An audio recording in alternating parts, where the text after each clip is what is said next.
సామెతల గ్రంథంలో ఉన్న కొంతమంది స్త్రీల గురించి మనం అధ్యయనం చేస్తున్న క్రమంలో ఈరోజు కూడా మరొక స్త్రీ గురించి ఆలోచన చేసే ప్రయత్నం చేద్దాం.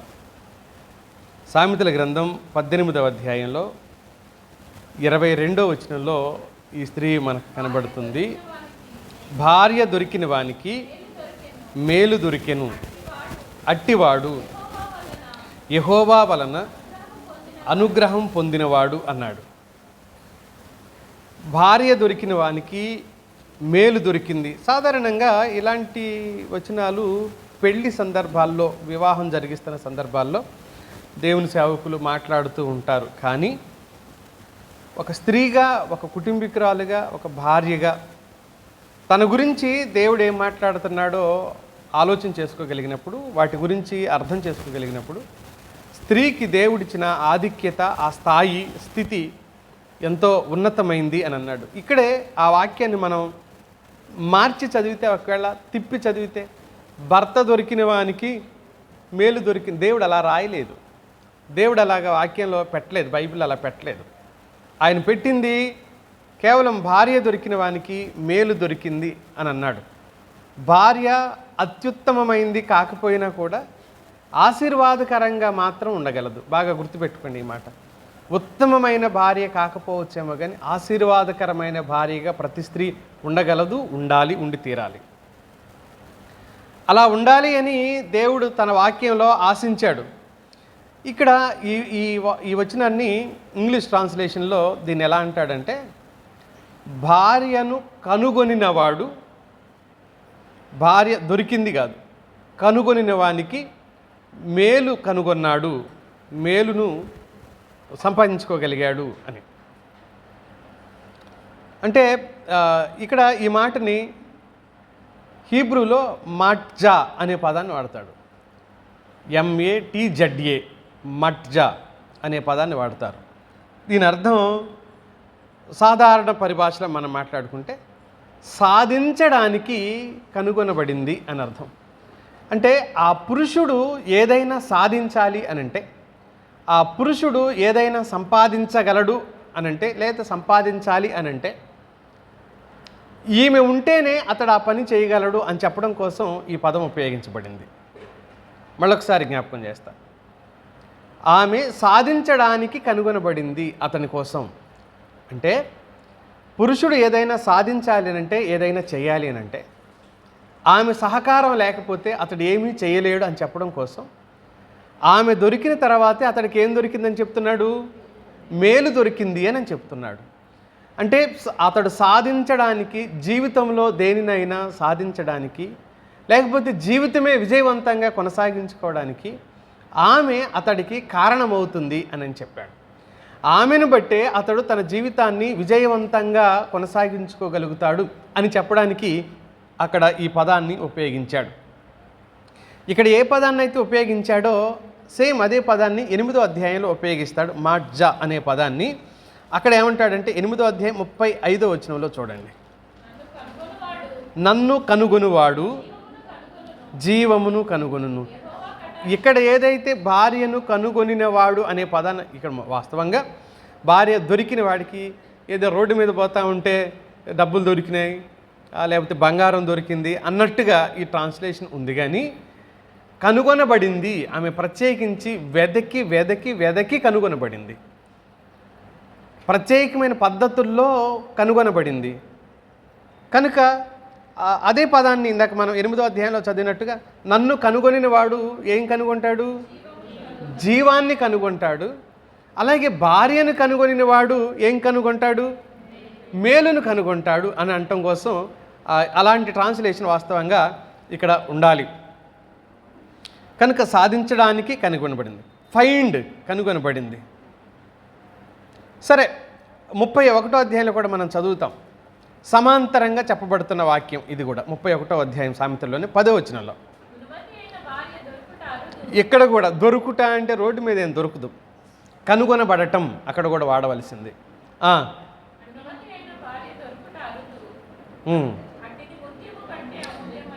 సమాంతరంగా ఏది? 18వ అధ్యాయంలో 22, 31వ అధ్యాయం 10వ వచనంలో భార్య దొరికిన వానికి అన్నట్లుగానే లేక కనుగొనబడిన వానికి లేక కనుగొన్నవాడు అన్నట్టుగానే అక్కడ కూడా ఏమంటాడు? ఎవరంట ఆమె? గుణవతి అయిన భార్య అని అన్నాడు. గుణవతి అయిన భార్య. కంటిన్యూ చేయమ్మా ఆ వాక్యాన్ని. ఎక్కడ దొరుకుద్ది? దొరకటం కాదు, ట్రాన్స్లేషన్ అలా ఉంది, కానీ తెలుగులో దొరకటం కాదు, కనుగొనబడింది. ఈ ఈ ఈ ఆలోచనతో మనం ముందుకు కొనసాగదాం. సాధించడానికి ఆమె కనుగొనబడింది అతని జీవితానికి. భార్య పాత్ర కుటుంబాలలో చాలా గొప్పది, శ్రేష్టమైంది. భార్య పాత్ర అత్యున్నతమైంది కుటుంబాల్లో. ఆమె తన పాత్రను సరిగా నిర్వర్తించలేకపోతే ఆ కుటుంబం ఎంతో నష్టపోతుంది. వాస్తవంగా స్త్రీగా ఒక వ్యక్తిని దేవుడు స్త్రీగా పుట్టించాడు అని అంటేనే ఆమెను ఫలింప చేయదలిచి ఆమె సహకారిగా ఉండటానికి దేవుడు ఏర్పాటు చేశాడు. ఒక స్త్రీగా నీ జన్మ ఒక ప్రత్యేకమైంది, నీ పుట్టుక ఒక ప్రత్యేకమైంది. నువ్వు మాత్రమే ఆ స్థితిలో అలా ఉండగలవని దేవుడు నిన్ను అలా పుట్టించాడు, అలా నిర్మించాడు. కనుక నువ్వు లేకపోతే మనం ఎవరు ఏ స్థితిలో ఉన్నామో ఆ స్థితిలో అలా ఉండటానికే దేవుడు నియమించాడు, అలా ఉండటానికే దేవుడు ఏర్పాటు చేశాడు అన్న విషయాలు స్త్రీగా ఎవరు మర్చిపోకూడదు. ఆ విషయాన్ని కొన్నిసార్లు మన కుటుంబ నేపథ్యాలను బట్టి మనం ఎదుర్కొనే ఇబ్బందికర పరిస్థితులను బట్టి చిరాకు, చింతలు కలుగుతూ ఉంటాయి. కానీ అయినా సరే వాటన్నింటి మధ్యలో దేవుడు ఒక ప్రత్యేకమైన ఉద్దేశంతోనే నిన్ను ఏర్పాటు చేశాడు అన్న విషయాన్ని నువ్వు గుర్తించాలి అని దేవుని మాటను బట్టి జ్ఞాపకం చేస్తాను. అయితే ఆ భార్య దొరికిన వానికి మేలు దొరకటానికి బదులుగా కీడుగా మారిన, చెడ్డగా ఉన్న స్త్రీలు కూడా ఉన్నారు బైబిల్లో. నేను కొందరిని మీ దృష్టికి తీసుకొచ్చే ప్రయత్నం చేస్తాను. చెడ్డ స్త్రీ. మంచి వ్యక్తిత్వం అనేది ఒక మనిషి జీవితంలో ఒట్టిగే రాదు మిత్రులారా. వ్యక్తిలో కలిగిన మార్పులో నుంచి మంచి వ్యక్తిత్వంగా రూపాంతరం చెందుతుంది ఒక మనిషిది. ఎందుకంటే మనం ఎవరో మంచివాళ్ళం కాదు ఈ భూమి మీద. ఏ మనిషి మంచివాడు కాదు. మనిషి అన్నవాడే అసలు మంచివాడు కాదు అని అన్నప్పుడు ఎవరిని చెడ్డవాళ్ళు, ఎవరిని మంచివాళ్ళుగా మనం నిర్ణయించగలం? ఎవరు చెడ్డవాళ్ళు కాదు. ఏ భేదము లేదు, అందరూ పాపం చేసి దేవుడు అనుగ్రహించు. కనుక అందరూ పాపానికి బందీలైన వారే. ఎప్పుడైతే మార్పు అనేది మనిషిలో జరుగుతుందో ఆ వ్యక్తిత్వపు మార్పు ద్వారా ఒక అందమైన అంతరంగాన్ని మనిషి నిర్మించుకోగలుగుతాడు. ఖచ్చితంగా వ్యక్తిలో కలిగిన మార్పు వలన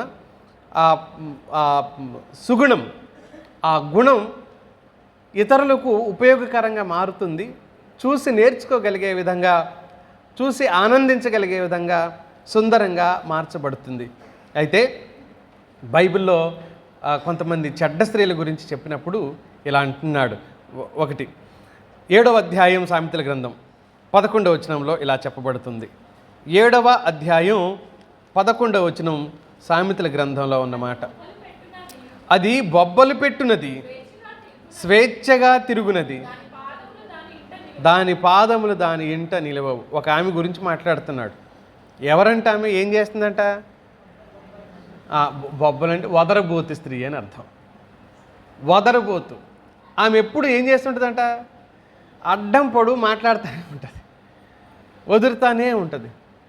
అసలు అక్కడ ఎవరు లేకపోయినా ఒక్కళ్ళున్నా కూడా మాట్లాడుతూనే ఉంటారు. మీరు అలాంటి వాళ్ళని ఎప్పుడైనా చూసారా? ఎవ్వరు ఉండరు, ఆ సరౌండింగ్లో కూడా ఎవరు ఉండరు, ఒక్కతే ఉంటుంది. కానీ గట్టిగా మాట్లాడుకుంటూ పని చేస్తూ ఉంటుంది. మీరు ఎప్పుడైనా చూసారా అలాంటి వ్యక్తుల్ని? గమనించారా? విసుగు, చిరాకు, జీవితం అంతా నేను ఎందుకు పుట్టానో అన్నట్టుగా ఉంటారు కొంతమంది. వాళ్ళు ఎందుకు పుట్టారో పక్కన పెడితే ఏమితో మనం ఎందుకు ఉంటున్నామో అని అనకూడదు. మన ఇంట్లో ఉన్నవాళ్ళు, మనతో ఉన్నవాళ్ళు. మళ్ళీ చెప్తున్నా వినండి, ఒక స్త్రీగా నువ్వు ఒక్క పూట లేకపోతే మీ ఇంట్లో నీ విలువ తెలియాల. ఒకటే పూట, రోజంతా వద్దు, ఒక్క పూట లేకపోతే నీ విలువ నీ ఇంట్లో తెలియాలి అని అంటే అర్థం ఏంటి? అన్నీ చిరాకు చేసి పొమ్మని కాదు. పోయేటప్పుడు ఏంటిది, అది లైటర్ దాచిపోయి, ఫీజు తీసిపోయి, సిలిండర్ ఆఫ్ చేసిపోయి, అది కాదు నేను చెప్పేది.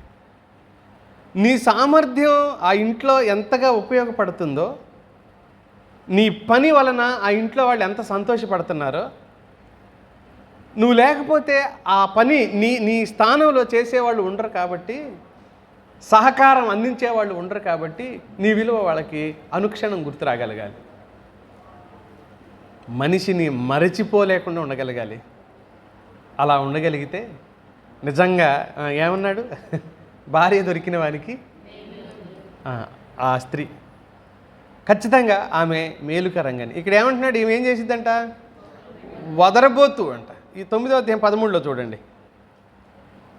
బుద్ధిహీనత అనున్నది కేకలు పెట్టడాన్ని బొబ్బలు అంటున్నాడు. కేకలు పెడుతుంది అని అంటున్నాడు. ఆమె కేకలు పెట్టుకుంటూ ఉంటుంది. కేకలు ఎంత దూరం వినబడతాయో, జల్లు మనాలి ఒళ్ళంతా, గద్దించారు అని అంటే. అలాంటి పరిస్థితి ఉండకూడదు. ఆమె బుద్ధిహీనురాలంట, వదురుతూ ఉంటుందంట. అందుకనే ఆమె జోలికి ఎవరు పోరు, ఏం మాట్లాడరు. అజ్ఞానం ఎప్పుడు కూడా ఆడంబరంగా ఉంటుంది.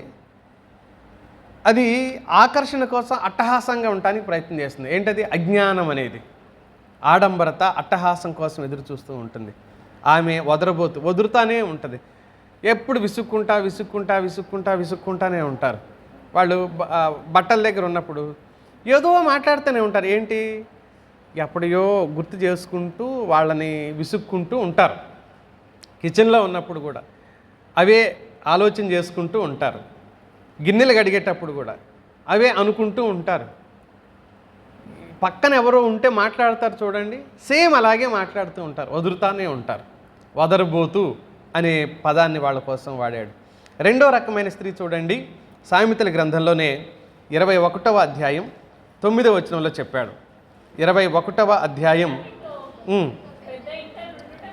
ఈమె ఎవరంట? గయ్యాళి. ఈ గయ్యాళితో పెద్ద భవంతి, పెద్ద ఇంట నుండుట కంటే మిద్దె మీద అంటే డాబా పైకి ఎక్కి ఒక మూలను నివసించవచ్చంట.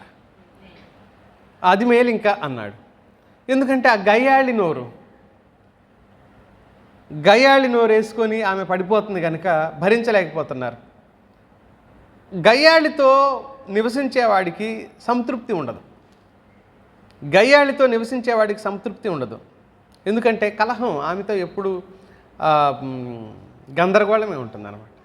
ప్రతి చిన్నదానికి ఎక్కడ గొడవ పడాలా అని ఎదురు చూస్తూ ఉంటారనమాట. గొడవ పడుతూనే ఉంటారు, గొడవ పడడానికే ఇష్టపడుతూ ఉంటారు. అది గయ్యాళి అనే ఒక స్త్రీ గురించి మాట్లాడుతున్నాడు. గయ్యాళి ఏం చేస్తుంది అంటే సంతృప్తి లేకుండా చేస్తుంది. 17వ అధ్యాయం 1వ వచనంలో చూడండి, ఆమె గురించి ఇంకో మాట చెప్తాడు. రుచి అయిన భోజన పదార్థములున్నను కలహముతో కూడి ఉండిన ఇంట నుండుట కంటే నెమ్మది కలిగి ఉండి రొట్టె ముక్క తింటాం మేలు. రుచి కలిగిన భోజనం ఉంది కానీ ఆ ఇంట్లో కలహం ఉంది. గయ్యాళి భార్య.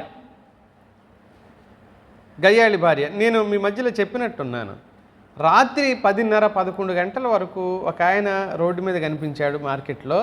షాపులన్నీ బంద్ అయిపోతున్నాయి, కానీ ఆయన ఇంటికి వెళ్ళట్లేదు, రోడ్డు మీదే ఉన్నాడు. బైక్ పక్కన ఆపుకొని ఫోన్ చూసుకుంటా ఉన్నాడు. నేను దేనికో పని మీద వెళ్తే, ఏంటి ఇక్కడ ఉన్న భోజనం అయిందంటే, భోజనం అవ్వలేదన్నా, ఇంకింటికి వెళ్ళలేదు అని అన్నాడు. 11 అవుతుంది కదా, వెళ్ళొచ్చుగా. ఏం వెళ్తావన్నా, ఆ కొంపలో ఉండటం కంటే రోడ్డు మీద ఉండటం మంచిది అని అన్నాడు ఆయన. ఆ కొంపలో ఉండటం కంటే రోడ్డు మీద ఉండటం మంచిది. ఏం బతుకుతాం, ఏం తిండి, ఏం కథ, ఏం అవసరం లేదు, వెళ్తాలే, ఒక గంట ఆగాక కానీ పోతాను నేను, 11:30-12 తర్వాత కానీ ఇంటికి నేను పోతా. అంటే ఈ లోపు అది పడుకోవాలి కదా, పడుకున్నాక కానీ పోతా. కారణం గయ్యాళి. ప్రతి చిన్నదానికి గొడవ పడుతూనే ఉంటుంది. తాను సమాధానంగా ఉండదు, తన భర్తని సమాధానంగా ఉంచలేదు. సలహా ఇచ్చేది కాదు ఆమె. ఆయన చెప్పింది వినకపోగా అసమాధానం తాను కలిగి ఉండి అతని అసమాధానంలోకి నడిపించే స్త్రీ. ఆమెనేమన్నాడంటే గయ్యాళి. వదరబోతులు ఉన్నారు, గయ్యాళి స్త్రీలు కూడా ఉన్నారు. ఇంకొక స్త్రీ కూడా ఉంది. న్యాయాధిపతుల గ్రంథం 16వ అధ్యాయం 16వ వచనంలో స్త్రీ. న్యాయాధిపతుల గ్రంథం 16వ అధ్యాయం 16వ వచనం. ఆమె అనుదినము మాటల చేత అతని బాధించి తొందర పెట్టుచున్నందున సూసైడ్ చేసుకోవాలనుకున్నాడు ఆయన. ప్రాణాన్ని ఏం చేస్తారు వీళ్ళు? విసిగిస్తారు. ప్రాణాన్ని విసిగించే స్త్రీలు. ఎంతమంది భర్తలు సూసైడ్ చేసుకుంటున్నారు. ఇప్పుడు సూసైడ్ కాదు, వాళ్ళే చంపేస్తున్నారని ట్రెండింగ్ ఇప్పుడు అది ఆ మాట. భర్తలు సూసైడ్ చేసుకునేలాగా చేస్తూ ఉన్నారు. వాడే ఆత్మహత్య చేసుకోవాలి. ఎందుకు? విసుగు తట్టుకోలేక, భరించలేక, విసిగిపోలేక. మనసును ఎంత విసిగిస్తారో. అందుకనే మిత్రులారా, భార్య దొరికిన వాడికి మేలు దొరికింది అని చెప్పుకోవడానికి బదులుగా అతని మనసును ఆయాస పెట్టి చివరికి ఏమనుకున్నాడంట? సంసోను ప్రస్తావన అది. ప్రాణము విసిగి. ఎంత బలవంతుడు సంసోను చెప్పండి. ఎందుకురా నీ బలం? ఏమైపోయింది ఒక ఆడ మనిషి ముందు? కండలు తిరిగిన దేహం, యుద్ధవీరుడు, ఒక దవడ పచ్చి గాడిద దవడ ఎముకతో 1000 మందిని చంపగలిగిన వాడు. ఏమైంది బలమంతా? 0.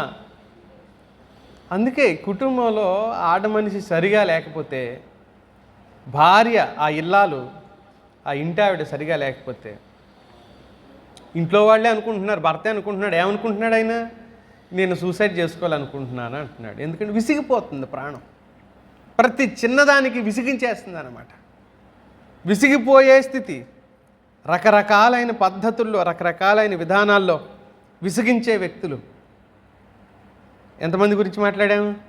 వదరబోతు, గయ్యాళి, ప్రాణాన్ని విసిగించామే, చెడు చేయటానికి ప్రేరేపించే స్త్రీ, భర్తను చెడు చేయటానికి ప్రేరేపించే స్త్రీ. రాజుల మొదటి గ్రంథం 21వ అధ్యాయం 25వ వచనం. రాజుల మొదటి గ్రంథం 21వ అధ్యాయం 25వ వచనం. తన భార్య అయిన యెజబెలు ప్రేరేపణ చేత, భార్య ప్రేరేపిస్తుంది. ఏమని ప్రేరేపిస్తుంది? యెహోవా దృష్టికి నువ్వు కీడు చేయి, ఏం కాదులే అంటాం. ఏం కాదులే అంటాం. ప్రేరేపించడం. భార్య ప్రేరేపించిందని తల్లిని చంపిన వాడు ఉన్నాడు. భార్య ప్రేరేపించిందని అన్నం చంపిన వాడు ఉన్నాడు. తమ్ముడిని చంపడానికి పోతే తమ్ముడు భార్య అడ్డం వస్తే ఆమె చనిపోయింది ఒక చోట. ఎవరి ప్రేరేపణ ఇది? భార్య ప్రేరేపణ. చెడు చేయటానికి ప్రేరేపణ. ఏం కాదు అని ప్రేరేపించేవాళ్ళు ఉంటారు. చెడు చేయటానికి భర్తని ముందుకు నడిపించేవాడు. దారి తప్పిన భర్త శాపగ్రస్తుడు కాకుండా ఉండటానికి సహకారిగా ఉండి నడిపించవలసింది భార్య. సహచరి, సహకారి. అందుకే దేవుడు ఆమెను చేశానని చెప్పాడు. దానికి భిన్నంగా ఈమె చెడు చేయడానికి ప్రేరేపించింది. అంటే ఒక స్త్రీలో ఎన్ని వెర్షన్స్ ఉన్నాయి చూడండి. ఎన్ని వెర్షన్స్ ఉన్నాయి. ఇప్పుడు మనం ఎన్ని చూసాం? 3 4 చూసాం. 4 వెర్షన్స్ ఒక్క మనిషిలో. ఇప్పుడు కొత్త వెర్షన్ వచ్చింది, ఇంకా రాయలే బైబిల్లో ఆ విషయం. ఏం కొత్త వెర్షన్? డైరెక్ట్గా ఆమె చంపి డ్రమ్ములో ఒక ఆమె 300 లీటర్లు ఎంత ఉంటుంది? 500 ఉంటుందా? 500 కూడా ఉండకపోవచ్చు. చిన్న డ్రమ్మే అది. చంపి వాడిని ముక్కలు చేసి డ్రమ్ములో పారేసించాడు. ఇప్పుడు అప్డేట్ అయిపోయి ఈ కొత్త వెర్షన్ ఏంటంటే వీళ్ళే చంపడం, విసిగించటాలు, ఆత్మహత్యల వరకు అంత టైం ఇవ్వట్లేదు. ఆత్మహత్య చేసుకునే అంత టైం అంటే కొంత టైం పట్టింది కదా, అంత సీన్ లేదు ఇంక. ఇప్పుడు వేసేయటమే అనమాట. అంటే చెడు చేయడానికి ప్రేరేపించటం. అతడు అసలు చెడిపోకూడదనే భార్యనిచ్చాడు దేవుడు భర్తకు, ఒక పురుషునికి. అతడు తప్పుదారిలోకి పోకూడదని. అందుకని సహకారి, సహకారి, సహకారి చాలా అద్భుతమైన పదాన్ని అక్కడ వాడతాడు. చూడండి ఒకసారి. ఆదికాండం 2వ అధ్యాయం 18వ వచనం చూడండి. ఇంగ్లీష్లో అంటాడు, I will make a helper suitable for him అని అన్నాడు అక్కడ. సాటి అయిన, తెలుగులో కూడా మంచి ఇక ఆమె తప్ప అతడికి సాటి అంటే ఈక్వల్గా, సరిపోయిన అనే అర్థం రావటం కోసం. సరిపోయిన సహాయం ఇంకొకటి లేదు. నువ్వు మాత్రమే నీ భర్తకు సరిపోయిన సహాయానివి. నువ్వు సహాయం చేయకపోతే ఆయనకు సహాయం ఎక్కడి నుంచి రాదు. నువ్వు సహకారిగా ఉండకపోతే అతడు తన పనిలో సక్సెస్ కాలేడు, తన జీవితం నిరాశగా మారిపోతుంది. సహకారం లేని భార్య వలన అతడు ఏం చేయాలనుకున్నాడు? సూసైడ్ చేసుకోవాలని ఒక ఆయన అనుకున్నాడు. ఇంకొక ఆయన అయితే దేవుడికే వ్యతిరేకంగా మారిపోవాలని కూడా అనుకున్నాడు. చెడ్డ స్త్రీలు ఇలా చేస్తారు. ఇంకొక చెడ్డ స్త్రీ గురించి 14వ అధ్యాయం 1వ వచనంలో చూస్తాం, సామెతల్లోనే. జ్ఞానవంతురాలు తన ఇల్లు కట్టును, ఆమెకి ఎవ్వరు సహాయం చేయనక్కర్లా. ఏం చేయటానికి? ఇల్లుని నాశనం చేసుకోవటానికి సహాయం ఏం అక్కర్లా. ఆమె ఓపికతో పాడు చేసుకుంటుంది. పాడు చేసుకోవటం కాదు, పీకి పక్కన పెట్టేసుకుంటుంది. అంటే జీవితాలను నాశనం చేసుకోవడానికి ఇలాంటి వ్యక్తులు ముందుకెళ్ళిపోతాం. దేవుని భయం, దేవుణ్ణి ఎరిగిన వాళ్ళు కాదు వీళ్ళు. దేవుని భయం లేని స్త్రీ స్థితి. ఇంకొక స్త్రీ గురించి చెప్పనా? 7వ అధ్యాయం 10వ వచనంలో చూడండి. 7వ అధ్యాయం 10వ వచనంలో చూడండి. చెడ్డ స్త్రీలు వీళ్ళందరూ అంతట వేశ్యావేషము వేసుకుని కపటము గల స్త్రీ. ఈమె గురించి 2 రకాలు చెప్పాడు. కపటముంది, వేశ్యావేషం. మనం వేసుకునే వస్త్రధారణ, మీరు తప్పుగా అనుకోకుండా అర్థం చేసుకోండి. మనం వేసుకునే వస్త్రధారణను బట్టి మన వ్యక్తిత్వం నిర్ణయించబడుతుంది, మన క్యారెక్టర్ డిసైడ్ చేయబడుతుంది. ఈ మాట అంటే నువ్వెవడవరా అసలు నా క్యారెక్టర్ని డిసైడ్ చేయడానికి? నాకు ఇష్టం వచ్చిన బట్టలు వేసుకుంటా, నాకు ఇష్టం వచ్చినట్టు విప్పు తిరుగుతా. ఏది సినిమా వాళ్ళు, మీడియా వాళ్ళు అనే మాటలు ఇప్పుడు ప్రజెంట్ అంటున్న మాటలు. హౌ డేర్ యూ, మళ్ళీ ఇంగ్లీష్ పదాలు. నీకెంత ధైర్యం రా నా డ్రెస్ గురించి మాట్లాడడానికి? బైబిల్ చెప్తుంది, నేను అంటున్న మాట కాదు. మన డ్రెస్ సెన్స్ ఏదైతే ఉందో, మన వస్త్రధారణ ఏదైతే ఉందో, మన క్యారెక్టర్ని డిసైడ్ చేస్తుంది అన్నమాట. అది మనం ఎలా ఉండాలనుకుంటున్నామో, ఎలా కనపరచబడాలి లోకానికి మనం అనుకుంటున్నామో, దాన్ని బట్టి మన క్యారెక్టర్ డిసైడ్ చేయబడుతుంది. మనమేమనుకుంటాము అంటే ఏదో ఉంది, నడుస్తున్నాం, పోతున్నాం, వస్తున్నాం, అంతా జరిగిపోతుంది అని మనం అనుకుంటున్నాం. కానీ మన విధానం మన వ్యక్తిత్వాన్ని గమనించే విధంగా మారిపోతుంది. మనం మాట్లాడకపోవచ్చు, మన పని ఎవరు చూడకపోవచ్చు, కేవలం మనల్ని చూశారు కానీ వాళ్ళ మనసుల్లో మన వ్యక్తిత్వాన్ని గురించి ఒక నిర్ణయానికి వచ్చేస్తారు. మన వ్యక్తిత్వాన్ని గురించి ఒక నిర్ణయానికి వచ్చేస్తారు. బహుశా ఈ మాట మీకంత నచ్చలేదేమో. అలా ఎలా జరుగుతుంది అంటారేమో. ఖచ్చితంగా అలాగే జరుగుతుంది మిత్రులారా, ఖచ్చితంగా అలాగే జరుగుతుంది. చూడండి, 2-3 సందర్భాలు చూపెడతాను నేను మీకు, మీకే అర్థమైపోతుంది. ఆదికాండం 38వ అధ్యాయంలో 14-15 వచనాలు చూడండి. ఆదికాండం 38వ అధ్యాయం 14-15 వచనాలు. అప్పుడు షేలా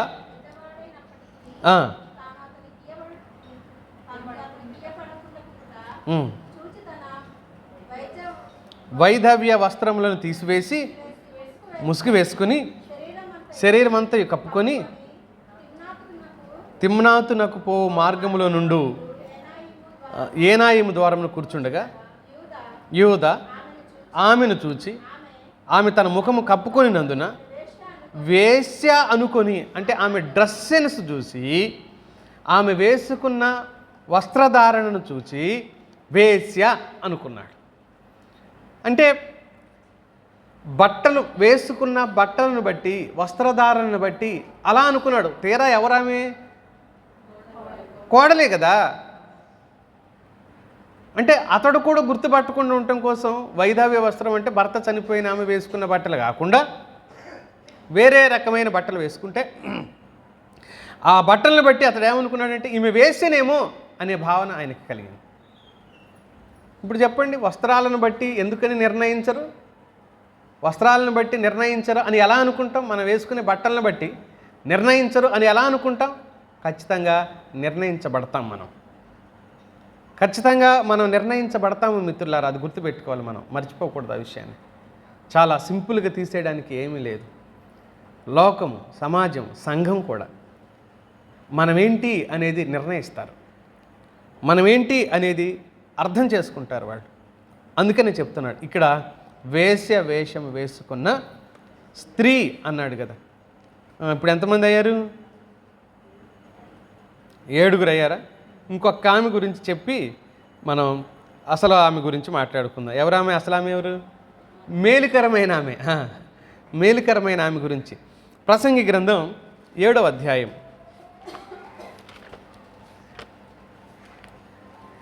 26వ వచనం. ఖచ్చితంగా ఈమె గురించి చెప్పవలసిందే. ఏంటిదమ్మా? ఏం కలిగిస్తుందంట ఆమె? అసలు మనిషికి లాస్ట్ ఫైనల్గా భయమైనా, దుఃఖమైనా, ముగింపు అయినా, అన్నింటికీ భయమైనా, అన్నిటికీ ఏంటిది?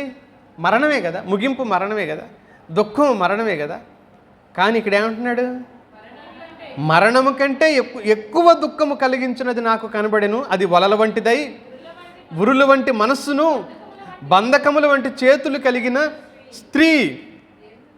దేవుని దృష్టికి మంచివారైనను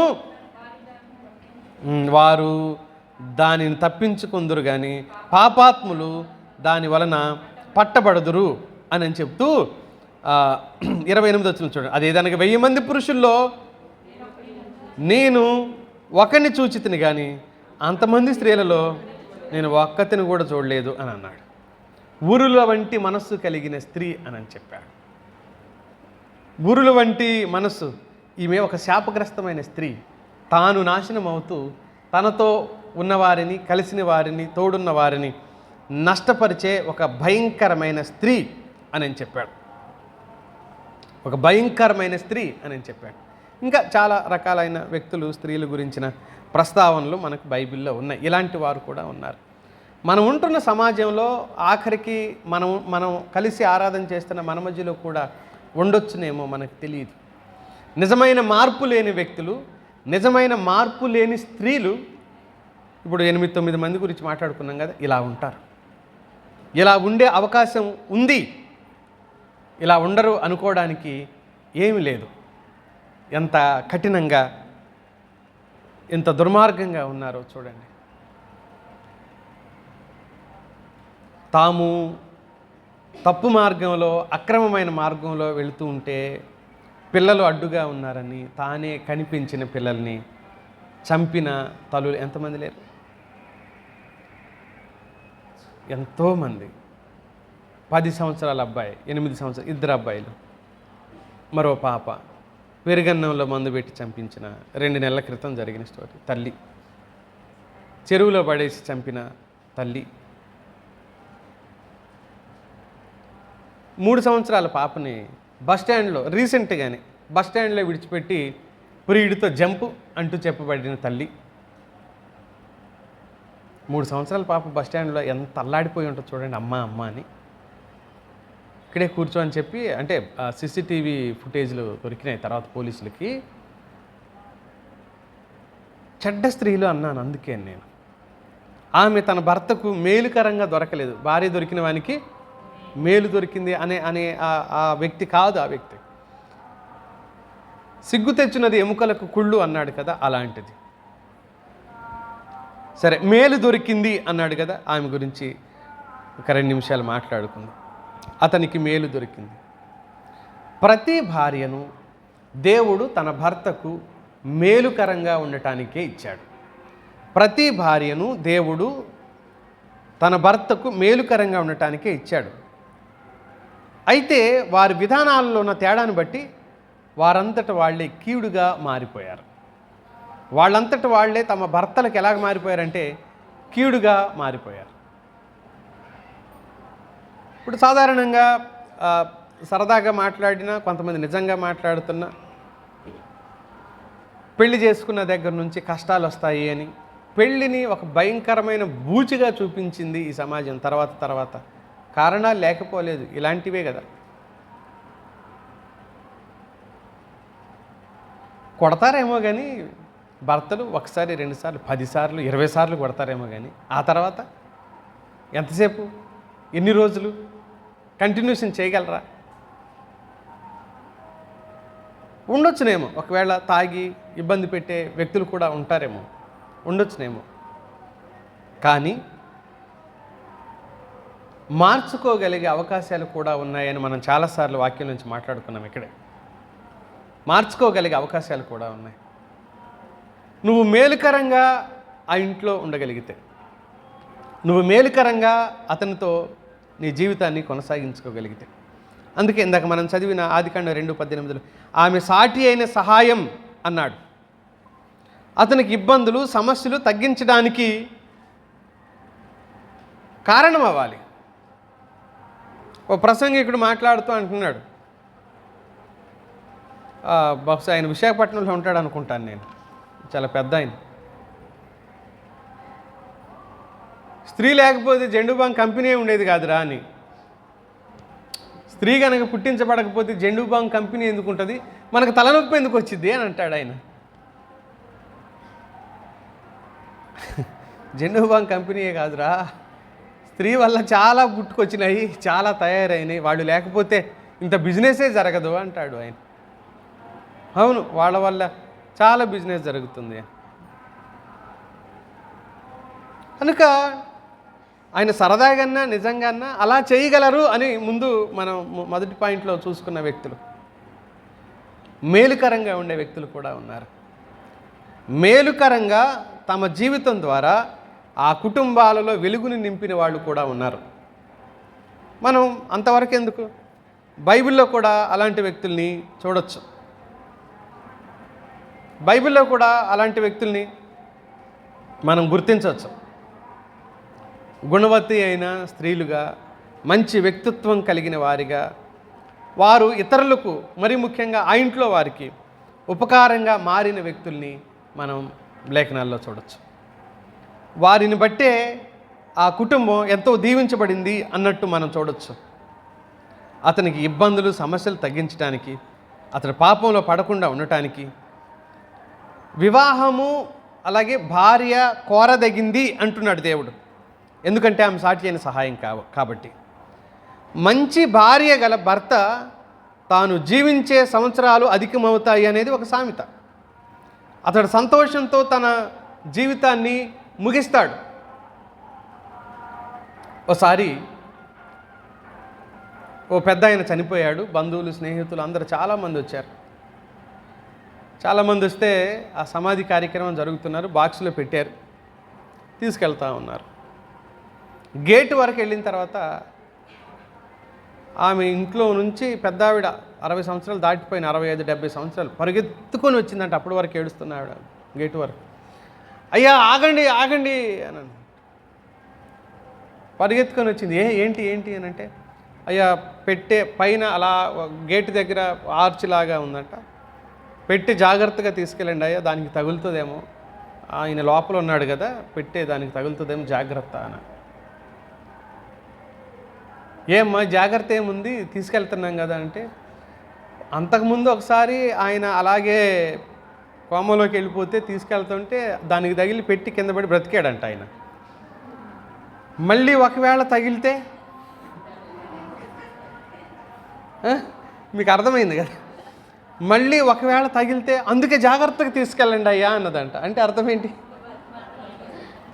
ఒకసారి బతికితేనే సత్యాన్ని మళ్ళీ 5 ఏళ్ళు బ్రతికాడు, మళ్ళీ కర్మగాలి మళ్ళీ బ్రతికితే ఏం చేయాలి, వద్దు జాగ్రత్తగా తీసుకెళ్ళండి అంటే తెలియని వాళ్ళకి ఏంటి పరిస్థితి, అబ్బా అవ్వకి తాతంటే అన్నట్టు ఉంది కదా అది. ఇలాంటి వ్యక్తులు కూడా ఉంటారు మరి. అలాగే ఒక ఆయన ఇజ్రాయెల్ దేశం చూడటానికి వెళ్ళారంట. ఇప్పుడు ఇక్కడ అవ్వగా అయ్య గురించి కూడా మాట్లాడుకుందాం. ఇజ్రాయెల్ దేశం చూడటానికి వెళ్ళారంట భార్యాభర్తలు ఇద్దరు. ఆమె అక్కడే సిక్ అయి చనిపోయిందంట. అప్పుడు ఆ దేశంలో వాళ్ళు అన్నారంట, సరే ఇండియా వరకు తీసుకెళ్ళాలి అని అంటే, అందులో ఆంధ్రప్రదేశ్ దగ్గరికి తీసుకెళ్ళాలంటే కష్టం కదా, ఆమె సమాధి కార్యక్రమాలన్నీ ఇక్కడే ఏర్పాటు చేస్తామని ఆ గవర్నమెంట్ అంటే ఆయన అన్నాడంట, వద్దు ఎట్టి పరిస్థితుల్లో నా భార్యని ఇక్కడ పెట్టడానికి లేదు, మా ఊరు తీసుకెళ్తాం, మా సొంత స్థలంలోనే సమాధి చేసుకుంటా అంటే వాళ్ళందరూ కన్నీరు గార్చారంటే ఎంత ప్రేమ ఈయనకి భార్య అంటే, ఇంత ప్రేమనా. ఆయన అన్నాడు, ఎవరో ఒక ఆయన యేసు అంట ఇదివరకు సమాధులు పెడితే 3వ రోజు లేచాడంట, ఒకవేళ కర్మగాలి మళ్ళీ ఈమె 3వ రోజున 4వ రోజున లేస్తే ఎందుకు చచ్చిపోయిందని అలాగే ఉంచండి, మా ఊరు పంపించండి. ఎన్ని డబ్బులైనా సరే నా భార్య నేను నా ఊరే తీసుకెళ్తాను. ఫస్ట్ వాళ్ళు ఏమనుకుని ఉంటారు? ప్రేమతో. కాదు ఎవరో యేసు అంట ఇది వరకు ఎప్పుడో ఒక ఆయన చనిపోతే 3వ రోజున లేచాడంట ఈ దేశంలో. మరి ఈ దేశం పరిస్థితి అలాంటిదేమో, సమాధులు అలా ఉంటాయేమో, మళ్ళీ నా భార్య కనుక లేస్తుందేమో అనేది ఆయన భయం. ఆమె లేస్తే ఇక మనం బతకలేము, మన వల్ల కాదు. పడుకున్న ఆమె అలాగే ఉంచండి, ఎన్ని డబ్బులైనా మంచిదే, నేను మా దేశమే తీసుకెళ్తాను నా భార్యని అన్నాడు. అంటే విసిగిపోయిన మాటల్లాగా సరదాగా పెద్దోళ్ళు చెప్పిన మాటలు నేను చెప్తున్నాను అనుకోండి, సరదాగా చెప్పుండొచ్చు. కానీ మనసులో ఉన్న వ్యక్తిత్వపు ఆలోచన విధానం దానికి భిన్నంగా ఉందని ఎలాగనుకుంటాను చెప్పండి? దానికి భిన్నంగా, దానికి వ్యతిరేకంగా ఉందని మనం ఎలా అనగలం? కనుక మేలుకరంగా ఉండగలగటం అని అంటే ఆ కుటుంబంలోకి, ఆ ఇంట్లోకి రాగానే సేద తీర్చబడగలిగే కుటుంబంగా ఉండగలగాలి, సేద తీర్చబడేలాగా ఉండగలగాలి. ఒక ఆమె చెప్తూ ఉంది, ఒకరోజు ఒక ఆయన సాఫ్ట్వేర్ ఎంప్లాయ్, ఆయన 8 గంటలకు వచ్చేవాడంట పాపం. ఒక్కొక్కసారి రాత్రి డ్యూటీ అయితే 9 గంటలకు వెళ్ళిపోయి 7 గంటలకే వెళ్ళిపోయి ట్రాఫిక్లో 9 గంటలకు చేరుకోవాలి. 2 గంటల ప్రయాణం, వచ్చేటప్పుడు కూడా 2 గంటల ప్రయాణం. 9కి అలా వస్తే అలసిపోయి సొలసిపోయి బోల్డంతా పని చేసి చిరాకులో స్ట్రెస్ ఒత్తిడితో ఆయన ఇంటికి వస్తే ఈమె కాలు మీద కాలు వేసుకొని ప్రశాంతంగా టీవీ చూస్తూ ఉంది, టక మారుస్తుంది ఛానల్. ఇంకా ఆయన వచ్చి ఒక గ్లాస్ మంచినీళ్ళు ఇవ్వు అన్నాడంట. మంచినీళ్ళు ఇవ్వు అని అలసిపోయి కూర్చోబోతుంటే, అంత దూరం నుంచి వచ్చిన వాడు మంచినీళ్ళు కూడా తీసుకొని తాగలేవా అని. సరేలే అని మంచినీళ్ళు తీసుకుని తాగాడంట. ఆకలిగా ఉంది, భోజనం పెట్టమనంటే వండి సిద్ధంగా ఉంచాను, పోయి పెట్టుకొని తినలేవా అంటే కనీసం అతన్ని ఆనందపరచడానికి పోనీ ఆఫీస్ వర్క్ అంతా చేయమంటున్నాడు ఏమన్నా? కాదు కదా. ఒక గ్లాసు మంచినీళ్ళు, ఒక ప్లేట్లో భోజనం, అది కూడా ప్రేమగా పెట్టలేని పరిస్థితి, ప్రేమగా భర్త అవసరాలు తీర్చలేని పరిస్థితి. కనీసం కూర్చొని తన మనసులో ఉన్న చింత చీకు భవిష్యత్తును గురించి ఆలోచన ఏంటి అని అడగని, ఆలోచించని వ్యక్తులు ఒకవేళ భారీగా ఉంటే నువ్వు మార్చుకోలేమ్మా. కూర్చొని నువ్వు మాట్లాడగలిగితే, నువ్వు భరోసా కల్పిస్తే, నీ భర్తకు నువ్వు ఒక స్నేహితురాలుగా అతడు ఫీల్ అయితే నీతో ప్రేమగా ప్రతి ఆలోచన పంచుకోగలుగుతాడు. నీతో ప్రతి ఆలోచన నీకు చెప్పకుండా తన మనసులో కొన్ని ఆలోచనలు దాచిపెట్టుకుంటున్నాడు అని అంటే నువ్వు నిజమైన సహకారివి కాదు. మనసు విప్పి నీతో చెప్పలేని స్థితిలోకి నువ్వు ఉన్నావు అని అంటే నువ్వు సరైన దేవుడు కోరుకున్న సహకారివి కాదు. అన్నీ చెప్పను నేను అనే భర్త, ఒకవేళ మీ భర్త ఇప్పుడన్నా ఎవరితోనన్నా అనంగా మీరు విన్నారా? నేను అన్నీ చెప్పను అని ఒకవేళ వింటే నువ్వు సరైన సహకారివి కాదు. బాధపడకండి, మార్చుకోవడానికి చెప్తున్నాను. నువ్వు సరైన సహకారివి కాదు. అతని మనసులో ఏదైనా ఉంటే అత్యవసరంగా నీకు చెప్పే వరకు అతనికి మనసు స్థిరంగా ఉండకుండా ఉండాలా. ఫస్ట్ నీకు చెప్పాలి ఆ మాట. అప్పుడు ఆయన భారం దిగిపోయింది అనుకునేలాగా నువ్వు సాంత్వన కలగజేయగలిగితే నీకే చెప్తాడు. అప్పుడు నువ్వు మేలుకరమైన భార్యగా ఉన్నట్టు. అప్పుడు నువ్వు అడిగితే ఏంది ఊరికి అడుగుతున్నావు, నోరు మూసుకో, ప్రతిదీ నీకు ఆరాలు కావాలి, అవసరాలు కావాలి, నీకెందుకు అవన్నీ అని అంటున్నాడు అనుకో, నువ్వు సాటి అయిన సహకారివి కాదు. మనం ఒకవైపే ఆలోచన చేస్తున్నాము. పురుషుల్లో మూర్ఖులు ఉండరా అండి, మరి దుర్మార్గులు ఉండరా అండి, అడిగినా చెప్పడం ఉంటారు. ఎందుకు ఉండరు? వాళ్ళు ఉంటారు. కానీ ఇక్కడ మనం ఏం చేయాలనే దాని గురించి మనం మాట్లాడుకుంటున్నాం. మన పాత్ర, స్త్రీగా నీ పాత్ర, అక్కడి వరకే మనం మాట్లాడుతున్నాం. అది చెప్పగలిగి, లేదా చెబితేనే నువ్వేదైనా సలహా ఇస్తావు అనుకోగలిగితే, నువ్వేమైనా మాట్లాడగలవు అనగలిగితే, లేదు తను తీసుకున్న నిర్ణయాన్ని రైట్ అని అనిపించుకొని నీ దగ్గర నుంచి కాన్ఫిడెంట్తో, ఫుల్ కాన్ఫిడెంట్తో బయటికి వెళ్ళేటప్పుడు ఎప్పుడు అన్ని పనికిమాలిన పనులు చేసుకుంటూ పోతాడు, పొద్దున్నే పోతాడు, సాయంత్రం వస్తాడు, ఈయన బతుకంతా ఇంతే అని పంపించావనుకో, గొడ్డలతో నరికి పంపించినట్టు అనమాట. శపించి, దూషించి, తిరస్కరించి, కాన్ఫిడెన్స్ లెవెల్స్ అన్ని తగ్గించి బయటికి పంపుతున్నావు నువ్వు. బయలుదేరుతున్నాడు, ఎప్పుడు పోతాడో ఎప్పుడు వస్తాడో, వీడి పని ఏంటో తెలియదు. ఏం చెప్పడు, ఏం చేయడు, ఏం పని చేస్తున్నాడో తెలియదు, తెచ్చిన డబ్బులు ఏం చేస్తున్నాడో తెలియదు. కావచ్చు విసిగించే స్త్రీగా కాదు, మేలుకరమైన స్త్రీగా ఉండగలగటం, మేలుకరమైన వ్యక్తిగా మార్చబడగలగటం. మంచి భార్య గల భర్త తన జీవితాన్ని లేకపోతే తన ఏమన్నాడు కాలాన్ని సుఖంగా వెళ్ళబుచ్చుతాడంట, తన కాలాన్ని సంతోషంగా కొనసాగిస్తాడంట. 70 సంవత్సరాల వృద్ధుణ్ణి ఇలా అడిగారంటే ఎవరు, మీ వివాహం జరిగి ఎన్ని సంవత్సరాలు అంటే 50 సంవత్సరాలు అవుతుంది అని ఆయన చెప్పాడు. ఇంతకాలం మీరిద్దరు హ్యాపీగా ఉండటానికి కారణాలు ఏంటి? మీ ఇద్దరు నీ కోపం రాలేదా అని అడిగారంట ఆయన. వచ్చిందండి చాలాసార్లు. పోనీ మీ భార్య కోపం రాలేదంటే ఆమెకి చాలాసార్లు వచ్చిందండి. అయినా మీరు ఇంత హ్యాపీగా ఉండటానికి గల కారణం ఏంటంటే ఒకటే సూత్రం, నా కోపం వస్తే నేనే మౌనంగా ఉంటాను, ఆమె కోపం వచ్చినా నేనే మౌనంగా ఉంటాను అన్నాడంట. ఇంతే, రహస్యం ఏమీ లేదు మాకు, మేము హ్యాపీగా ఉండటానికి కారణం మౌనంగా ఉండటం కాదు, మాట్లాడుకోగలగటం, ఆ సమస్యను గురించి చర్చించుకోగలగటం. నేను మొన్న ఆదివారం మాట్లాడుతూ కూడా చెప్పాను, భార్య భర్తల్లో కూడా అభిప్రాయ భేదాలు ఉంటాయి. ఎంత అభిప్రాయ భేదాలో ఉండగలుగుతాయి. ఒకరికి నచ్చిన ఆఖరికి భోజనం రుచి కూడా ఒకరికి నచ్చింది, మరొకరికి నచ్చకపోవచ్చు. చిన్న చిన్న విషయాల దగ్గర కూడా అభిప్రాయ భేదాలు కావచ్చు. అయినా సరే కూర్చొని మాట్లాడగలిగితే అన్నింటికీ పరిష్కారం దొరుకుతాయి. నేను ఒకటి నమ్ముతా, ఇప్పుడు పాకిస్తాన్ ఇండియా మధ్య యుద్ధం వచ్చినా ప్రధానమంత్రులు కూర్చొని మాట్లాడుకుంటే ఏమైపోతాయి? పరిష్కారం అవుతుంది. రెండు దేశాల మధ్య యుద్ధం వస్తే కూర్చొని మాట్లాడుకుంటే పరిష్కారం అవుతున్నప్పుడు భార్య భర్తల మధ్య వచ్చిన సమస్య పరిష్కారం కోసం కూర్చొని మాట్లాడుకుంటే పోవా? ఎందుకు పోవు? ఖచ్చితంగా పోతాయి. దాంట్లో పట్టు విడుపులు ఉంటాయి కొన్ని.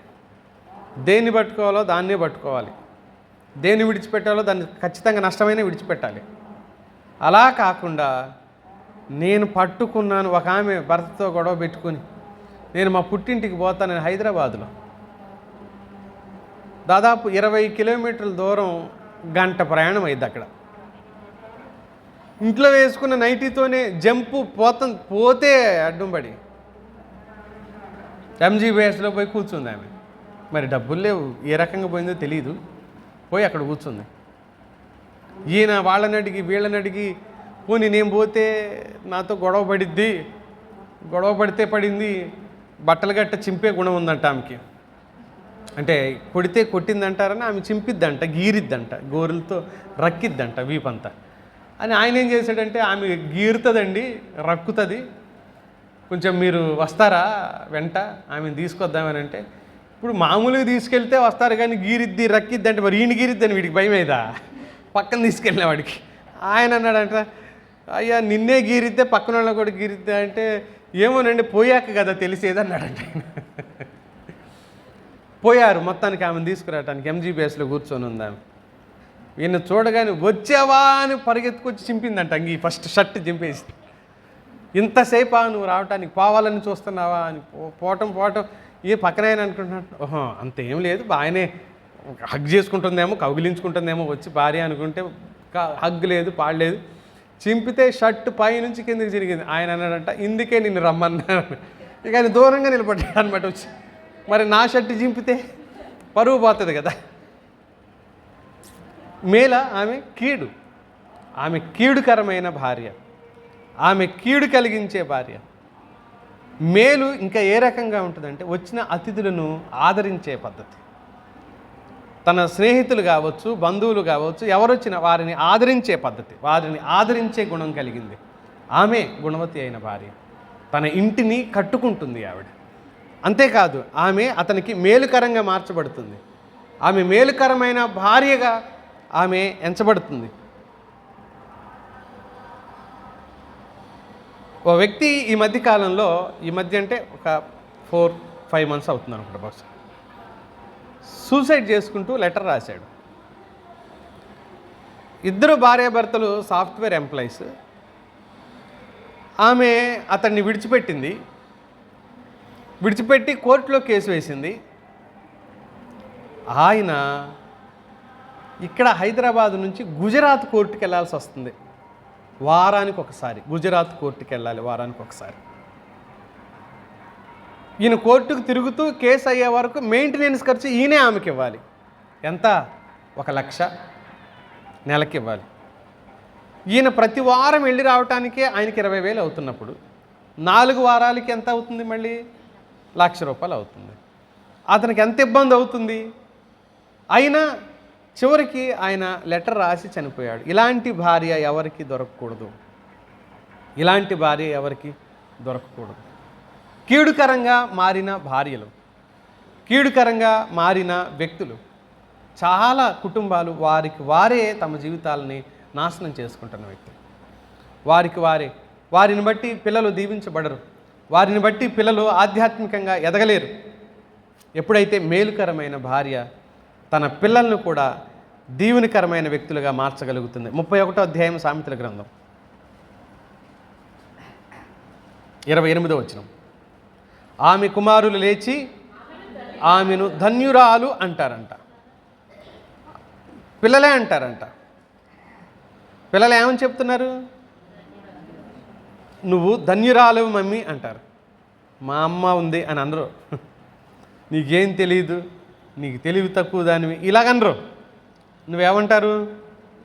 ధన్యురాలు.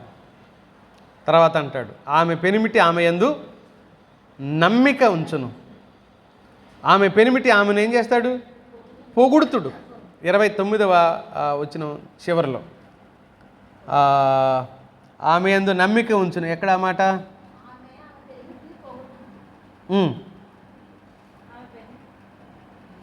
లేదమ్మా, ఆమె పెనిమిటి పొగుడుతాడు. తర్వాత ఆమె పెనిమిటి ఆమె యందు నమ్మిక ఉంచును. చదువమ్మా. నమ్మిక ఉంచుతుంది, అతని లాభప్రాప్తికి వెలితి లేకుండా ఉంటుంది. తర్వాత ఆ ఇంటి వారి అందరి అవసరాల కోసం బట్టల దగ్గర నుంచి వస్తువుల వరకు భోజనం వరకు అన్నీ సమకూరుస్తుందని 11వ వచనం నుంచి కంటిన్యూషన్లో మనం చదువుతాం. అంటే ఆమె ఎంత ఉపకారంగా ఉందో చూడండి. 18వ వచనం చూడండి. తన వ్యాపార లాభము అనుభవముచే తెలుసుకొను, రాత్రి వేళ ఆమె దీపము ఆరిపోదు అని చెప్పాడు. ఆమె ఎల్లప్పుడూ ఉపకారంగానే ఉంటుంది. మంచి భార్య దేవునికి భయపడేదిగా ఉంటుంది. దేవుని భయం లేని వ్యక్తి నిన్న ఆ ఇంట్లో ఆ స్థితిలో ఆ స్థానంలో ఉంచాడు. నేను చాలాసార్లు ఈ మాట చెప్తాను కదా, ఏంటంటే నాకే ఎందుకు ఇలాంటి భర్త, నాకే ఎందుకు ఇలాంటి భార్య, నాకే ఎందుకు ఇలాంటి పరిస్థితి కలుగుతుంది అని అంటే, నువ్వు మాత్రమే ఆ స్థితిలో నిలబడగలవని, ఆ ఇంటి వారిని నడిపించగలవని దేవుడు నిన్ను ఆ ఇంట్లో ఆ స్థితిలో ఉంచాడు అని నమ్మాలి. దేవుని చిత్తం లేకుండా ఏది జరగదు కదా, దేవుని ఆలోచన లేకుండా మనంతట మనకే అవన్నీ జరిగిపోవు కదా. అందుకని దేవుడు అలా ఉంచాడు నిన్ను, నువ్వైతే కేపబుల్ పర్సన్ అని, యోగ్యమైన వ్యక్తి, అర్హత కలిగిన వ్యక్తివి అని. లేమిలో నీ కుటుంబం ఉంటే లేమిలోనైనా సరే ఆ కుటుంబానికి నువ్వు మేలుకరంగా ఉంటావని అక్కడ ఉంచా. అనారోగ్యాల, ఇబ్బందికర పరిస్థితుల, నిందల, అవమానాల వేటిని ఎదుర్కొంటున్నా ఆ పరిస్థితులన్నింటిలో నువ్వు ఆ కుటుంబంలో మేలుకరమైన వ్యక్తివిగా ఉంటావని దేవుడు నిన్ను ఆ కుటుంబంలో ఉంచాడు.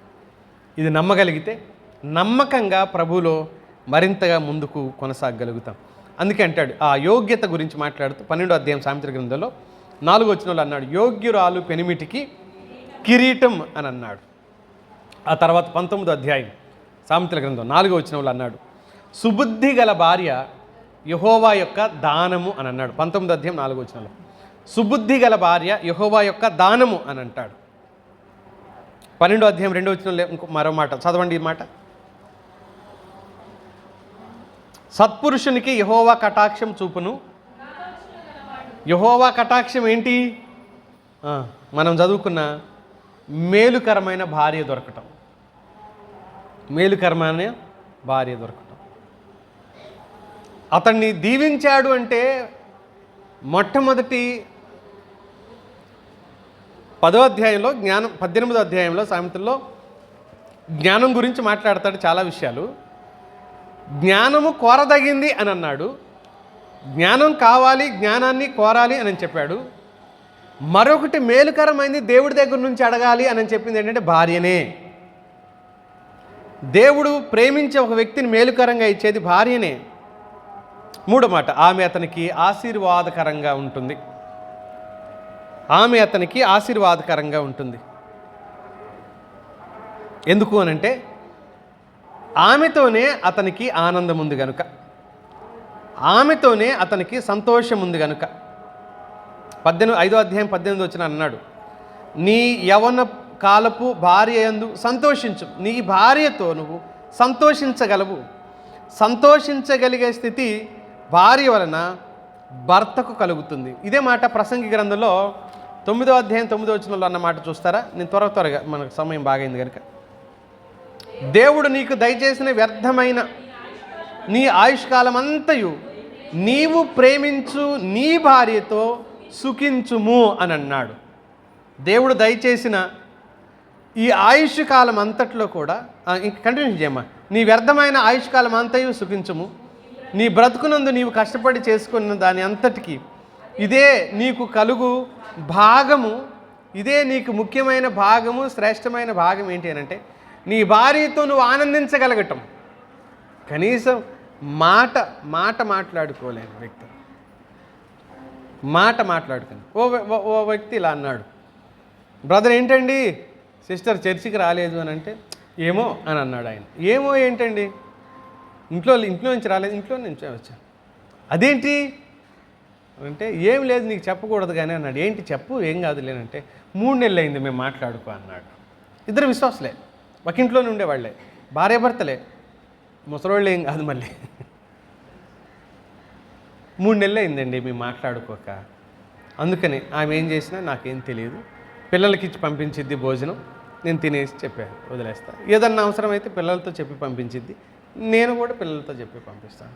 పిల్లల్ని పోస్ట్ మ్యాన్లుగా మార్చేశారు ఆ ఇంట్లో. వాళ్ళ భవిష్యత్తు ఎలా మారిపోతుంది రేపు? ఆ బీజాలు ఆ పిల్లల్లో పడి మర్చిపోయినట్లుగా ఉంటారు, వదిలేసినట్లుగా ఉంటారు, బాగానే హ్యాపీగానే ఉంటారు. కానీ కొన్ని సందర్భాల్లో అవి మనసులోనే ఉండిపోయి వారి ఆలోచన శక్తిని అణిచివేస్తాయి, వారి గ్రహణ శక్తిని అణిచివేస్తాయి, వారిని అజ్ఞానులుగా మార్చడానికి, భయస్థులుగా, ఏ నిర్ణయం తీసుకోలేని అసమర్థులుగా మార్చడానికి ఈ తల్లిదండ్రుల సంవాదం కారణం అవుతాయి. మిత్రులారా, మన పిల్లల్ని మనమే అసమర్థులుగా మార్చుకునే కారణం ఇదే. దేవుడు అంటాడు శారా గురించి మాట్లాడుతూ 21వ అధ్యాయం ఆదికాండం 21వ అధ్యాయం ఆదికాండం 12వ వచనం చూడండి. 21వ అధ్యాయం 12వ వచనం ఆదికాండం చదవమ్మా.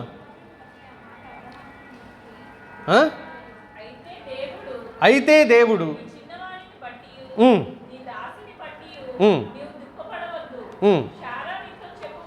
శారా నీతో చెప్పు ప్రతి విషయంలో నువ్వు ఆమె మాట విను అని అన్నాడు. చాలు, శారా నీతో చెప్పే ప్రతి మాట నువ్వు విను. ఎంత గొప్ప స్టేట్మెంట్ ఇచ్చాడో చూడండి దేవుడు. అబ్రహాముతో అంటున్నాడు, అబ్రహాము విశ్వాసులకు తండ్రి, ఎంత గొప్ప విశ్వాసం అయింది. ఆయన దగ్గరికి వచ్చి దేవుడు ఏమంటున్నాడంటే నీ భార్య అయిన శారా నీకేది చెప్తే అదే చేయి నువ్వు అని అన్నాడు. నీ భార్య మాట నువ్వు విను అని అన్నాడు. ఒకనాడు తంటాల మారిగా, గొడవల మారిగా మారిపోయిన శారా కాస్త ఇప్పుడు ఎలా మాట్లాడుతుందో చూడండి. అసలు ఆమె ఆలోచనలు ఎలా మారిపోయాయి చూడండి. ఆమె ఎలా అర్థం చేసుకుంటుందో చూడండి పరిస్థితుల్ని. అందుకనే దేవుడు అంటున్నాడు ఆమె మాట విను నువ్వు వెళ్ళి అని. ఎంత ధన్యురాలు! ఆమెలో కలిగిన మార్పు ఆ ఆధిక్యతను తీసుకొచ్చి పెట్టింది. ఆమెలో కలిగిన మార్పే ఆ స్థితికి కారణం. ఆమె ఆశీర్వాదకరమైంది. అతనికే కాదు, వారితో ఉన్న వారందరికీ. ఇందాక మనం 31వ అధ్యాయం చదివాం కదా, 20 వచ్చినట్టు ఆమె దీనులకు తన చెయ్యి చాపును, దరిద్రులకు తన చేతులు చాపును. దీనుల్ని, దరిద్రుల్ని ఆదుకుంటుందంట. ఆమె 26వ వచనంలో చూడండి ఏం మాట్లాడుతుందంట. కృపగల ఉపదేశము ఆమె బోధించును, కృపగల ఉపదేశము ఆమె బోధించును. రే, మీ నాన్నమ్మ మంచిది కాదు, మీ తాత మంచోడు కాదు, మీ అత్త ఉందే, మీ మేనత్త ఉందే, అబ్బా రాక్షసిరా, వచ్చిందంటే రాక్షసిరా అని అన్నాడు. ఓ రోజు అలాగే వాళ్ళ మేనత్త వస్తూ ఉంటే ఆమె బ్యాగ్ తీసుకొని వస్తుంది. గుమ్మంలోకి రాగానే అమ్మ రాక్షసి వచ్చిందే అన్నాడంట వాడు. అమ్మ రాక్షసి వచ్చిందే అని అంటే ఆమె అటు ఇటు చూసి ఎవడరా రాక్షసి, నువ్వే అత్త అన్నాడంట వాడు. నేనా, ఎవరు చెప్పారా అంటే మా అమ్మ చెప్పింది అని అన్నాడు. ఏం చెప్పిందిరా అంటే అత్త రాక్షసి అని చెప్పింది కదా మా అమ్మ, నువ్వు రాక్షసి అంటగా, మా డాడీ దగ్గర ఉన్న డబ్బులన్నీ తీసుకుపోతామంటగా వచ్చినప్పుడల్లా అన్నాడంట. పిల్లలు అనేస్తారు కదా. ఎంత గొడవ ఉంటుందో ఊహించుకోండి ఒకసారి మీరు. ఆ ఇంట్లో రాక్షసి అంట, రాక్షసి. కానీ ఈమె ఎలా మాట్లాడుతుంది, ఎలాంటి ఉపదేశాలు చేసింది 26వ వచనంలో? కృపగల ఉపదేశములు, దయగల మాటలు, ప్రేమగల మాటలు పిల్లలకి బోధించడం, నేర్పించడం. దయగల మాటలు పిల్లలకి నేర్పించాలి, కృపగల మాటలు పిల్లలకి నేర్పించాలి. అదే ఆశీర్వాదకరమైన భార్య. ఆమె ఆశీర్వాదకరమైన భార్య. నేను ఒక అత్త కోడళ్ళ గురించి నాకు తెలుసు. ఆ కోడలు వాళ్ళ అత్త గురించి ఇలా చెప్తుంది. పాస్టర్ గారు, మా నాన్న వచ్చినప్పుడల్లా నాకు మాట చెప్పి వెళ్తాడు, మీ అత్తలాగా ఉండమ్మా అని చెప్పి వెళ్తాడంట. మీ అత్తకున్న ఓర్పు సహనంలో నీకు 10% ఉండా కూడా నీ లైఫ్లో నువ్వు గెలుస్తావని చెప్పి వెళ్తాడంట వాళ్ళ నాన్న. మా నాన్న చెప్తాడండి ఆ మాట, మా అత్తకున్న ఓర్పు సహనం చాలా గొప్పది అని చెప్తాడు. ఆమె చెప్తుంది. వాళ్ళ అత్త ఏం చెప్పింది తెలుసా? అనుకోకుండా ఒకరోజు, నేనేం పట్టించుకోనండి, ఇంట్లో అన్ని పనులు చూసుకుంటుంది. ఒకవేళ వాళ్ళ అమ్మ ఉంటే నా ప్లేస్లో ఎలా చూసుకుంటుందో తెలియదు, కానీ మా కోడలు నన్ను అమ్మ కంటే ఎక్కువగా చూసుకుంటుందండి. అడగక ముందే మా అక్కర్లన్నీ తీరుస్తుంది మా కోడలు. నేను నమ్మలేదు, ఫస్ట్ నమ్మలేదు. చూస్తున్నాగా కాలం కొనసాగుతూ ఉండగా పరిస్థితులను బట్టి వాళ్ళు చెప్పింది చాలా నిజం. ఓ 80 సంవత్సరాల వృద్ధురాలు ఒక 7-8 సంవత్సరాల క్రితం, 10 సంవత్సరాల నాడు నేను పనిచేసే ఆ సంఘంలో వాళ్ళు వస్తూ ఉండేవాళ్ళు. పెద్దవాళ్ళు ఇద్దరు, రిటైర్డ్ టీచర్ అయిన. చాలా నిస్సత్తువ. ఆమెకి 11-12 ఆపరేషన్లు అయినాయంట తన బాడీలో. చాలా బలహీనంగా ఉంటుంది అనమాట. ఇక్కడ నుంచి బయటకు వెళ్ళడం కోసం చాలా టైం పడుతుంది. అడుగులో అడుగేసుకుంటూ నడుస్తుంది. తూలిపోతుంటుంది మధ్యలో, పట్టుకొని నడిపించాలి ఆమె. ఎంత ఎండల్లోనైనా కొడుకు చర్చికి తీసుకొచ్చేవాడు. ఆమెను చూసి నాకు అనిపించింది ఒకరోజు, రాకపోతే ఏం లేమ్మా చర్చికి, ఇంత ఎండలో నీకేమన్నా అయితే ఏంటి అని అనే వరకు వచ్చింది నాకు నోటి వరకు. ఎలా అనగలం చర్చికి రావద్దని? ఆమెకు తెలుసు కదా, రాలేని పరిస్థితి అయితే ఆగిపోద్ది కదా, మనం ఎలాగంటామని ఆగిపోయాను నేను. ఓ రోజు నేను ఇలాగ అడిగాను అనమాట, ఏమ్మా నువ్వు నడవలేకపోతున్నావు, వాష్రూమ్కి ఎలా వెళ్తావు నైట్ అయితే, బాగానే చూసుకుంటారా అంటే, అసలు ఆ మాట అనబోకు నువ్వు అని అన్నది. ఏ మాట? బాగానే చూసుకుంటారా, 3 కొడుకులు 3 కోడళ్ళు కదా, చూసుకుంటారా అన్న మాటకి ఆమె ఏం చెప్పిందంటే నాతో, అయ్యా నేను దేవుని కాళ్ళు మొక్కాలి, దేవుని తర్వాత ఇంకెవరి కాళ్ళన్నా మొక్కవలసి ఉంటే నా కోడళ్ళు అయ్యా అని చెప్పింది ఆవిడ. దేవుని తర్వాత నేను మొక్కవలసింది నా కోడళ్ళకే. వెటకారంగా మాట్లాడుతుందా, ఇంకేం చెప్తుందో అర్థం కాల నాకు. ఏమ్మా ఎందుకు ఏంటి అని అంటే, వాళ్ళకి చెప్పకుండా ఒకవేళ నాకు బాగానే ఉందిలే అని కనుక నేను వాష్రూమ్కి వెళ్తే ఒప్పుకోరు వాళ్ళు. మేము ఉన్నది ఎందుకు, మేము ఉన్నాం కదా, నువ్వెందుకు చెప్పలేదని అరగంట గొడవ చేస్తారు వాళ్ళు. నడిచి వస్తూ ఉంటే జారతానేమోనని చెప్పేసి కాళ్ళు తుడుస్తారంట టవల్తో. అత్తగారికి వాష్రూమ్ నుంచి బయటకు వచ్చిన తర్వాత తుడుస్తారంట. అలా ఎవరైనా చేయంగా మీరు చూసారా? మేము చేసామని చెప్పిన వాళ్ళు కాదు నాకు చెప్పింది, నాకు చేశారు మా కోడళ్ళు అని చెప్పిన వాళ్ళ గురించి నేను చెప్తున్నా మీకు. ఆమె ఆశీర్వాదకరమైంది కాదా ఆ ఇంట్లో? 70 ఏళ్ళు దాటిపోయిన పెద్ద ఆయన స్నానం చేసుకొని వస్తూ ఉంటే ఆయన ఎక్కడ జారిపోతాడో అని, జారి కింద పడతాడని చెప్పేసి మళ్ళీ ఆయన మంచం వరకు బెడ్షీట్లు ఉంటే బెడ్షీట్లు, టవల్స్ ఉంటే టవల్స్ వేసి ఆయన అక్కడ వచ్చే వరకు కోడలు ముట్టుకోకూడదు కదా అని మామగారిని అవన్నీ వేసి వాటి మీద నడిచి రమ్మందంట. మీరు విన్నారా ఇలాంటివి ఎప్పుడన్నా? అసలు ఉన్నారా పోనీ అలాంటి వాళ్ళు మన ప్రాంతంలో ఎక్కడన్నా? ఆయన ఎక్కడ జారి పడతాడో పెద్ద మనిషి 80 ఏళ్ళు దాటిపోయినాయి అని చెప్పేసి ఆఖరికి అసలు ఆ మాట ఎందుకు చెప్పాల్సి వచ్చిందంటే నాకు వాళ్ళు, ఆమె డెలివరీ అయ్యి 4 నెలల పాప ఉంటే ఆ పాపకి స్నానం చేసిన తర్వాత తుడిచే టవల్ ఉంటుంది కదా, ఆ టవల్ కూడా వేసిందంట ఆయన నడిచి రావడం కోసం. అంటే ఆమెను ఎవరన్నా మర్చిపోతారా? ఇప్పుడు మనం ఎందుకు చెప్పుకుంటున్నాం ఆమె గురించి? ఆమె లేదు, చనిపోయింది. ఆమె 100 సంవత్సరాల బతికి చనిపోయింది. 97 అనుకుంటా, బహుశా 97, 103. అలా ఎవరైనా చేయగలరా? మిత్రులారా, ఈ ప్రస్తావనలు నేను ఎందుకు చేస్తున్నామంటే, నువ్వు నీ ఇంట్లో మేలుకరమైన వ్యక్తిగా మారాలి అని అంటే ప్రభువుని హత్తుకోవాలి, ప్రభు వైపుకు చూడాలి, ప్రభువుని ఆధారం చేసుకోవాలి, ప్రభువు నడిపింపుకు లోనవ్వాలి.